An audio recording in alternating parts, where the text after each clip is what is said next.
Hello friends, welcome to my channel. ఇవాళ నేను ఒక మంచి స్నాక్ ఐటెం చూపిస్తున్నానండి. పిల్లలు ఎంతో ఇష్టంగా తినే స్నాక్ ఐటెం ఇది. ఆరోగ్యానికి కూడా చాలా మంచిది. అదేంటంటే నేను ఇక్కడ కూల్ మక్కనితో స్నాక్ చేస్తున్నాను, మిక్చర్ చేస్తున్నాను. అది ఎలా చేయాలో చూద్దాం రండి. ముందుగా ఒక బాండిల్లో ఒక 2 స్పూన్లు ఆయిల్ వేసుకొని దాంట్లో కొంచెం కారం, పసుపు వేసానండి.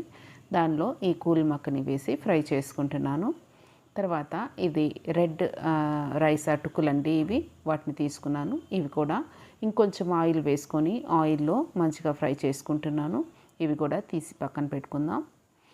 తర్వాత వేరుశనగపప్పు వేసి ఫ్రై చేసుకుంటున్నానండి. ఇవన్నీ ఒక్కొక్కటిగా వేసి ఫ్రై చేసుకోవాలి. ఒక్కొక్కటిగా వేసి ఫ్రై చేసుకొని పక్కన తీసి పెట్టుకుంటున్నాను. తర్వాత జీడిపప్పులు కూడా వేశాను. ఈ జీడిపప్పులు కూడా ఫ్రై చేసుకోండి.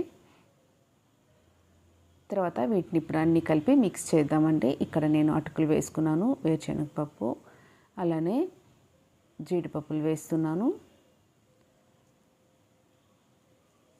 తర్వాత కూల్ మక్కని వేసానండి. బూందీ తీసుకున్నాను నేను, కారా బూందీ, అది కూడా వేస్తున్నానండి. ఇంకా మీ దగ్గర సేవ్ ఉన్నా తీసుకోవచ్చు, లేదా కార్న్ఫ్లేక్స్ ఉన్నాయి కదండి, అవి కూడా ఫ్రై చేసి వేసుకోవచ్చు. నా కాడైతే బూందీ ఉంది కాబట్టి నేను అది తీసుకున్నాను. తర్వాత దీనిలో కొంచెం సాల్ట్ వేస్తున్నాను, జీరా పౌడర్ వేస్తున్నాను, పెప్పర్ పౌడర్ వేస్తున్నానండి. ఇప్పుడు ఇవి మంచిగా కలుపుకోవాలి. అంతే అండి, ఎంతో ఈజీగా క్విక్గా చేసుకునే రెసిపీ ఇది. పిల్లలు ఎంతో ఇష్టంగా తింటారు. దీనిలో ఉండేది కూడా పల్లీలు, కూల్ మక్కని, జీడిపప్పు, ఇవన్నీ కూడా ఆరోగ్యానికి చాలా మంచిది. సో మీ అందరూ ఖచ్చితంగా ట్రై చేయండి. మీకు ఎలా వచ్చిందో నాకు చెప్పండి.